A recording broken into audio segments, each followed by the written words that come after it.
کہ جس کے اندر تو جانور بھی اپنے سینگ نہیں لڑا سکتے،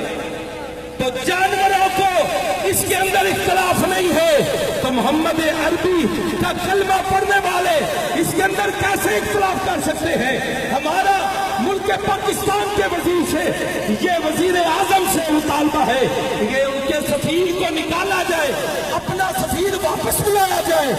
یہی نہیں کر سکتے تو پھر ہمارے لیے کرنے کے لیے کچھ بچتا نہیں ہے۔ حضرت امام مالک رضی اللہ تعالیٰ عنہ نے فرمایا تھا کہ جب مصطفیٰ کریم علیہ السلام کی توہین ہو اور مسلمان کچھ نہ کرے تو اس کو مار جانا بہتر ہے۔ آج ہم اگر آئے ہیں تو لوگ کہیں گے باتیں بھی ہوں گی، چند مٹھی پر آئے ہیں، انہیں یہ نہیں پتا کہ حضرت یوسف علیہ السلام کے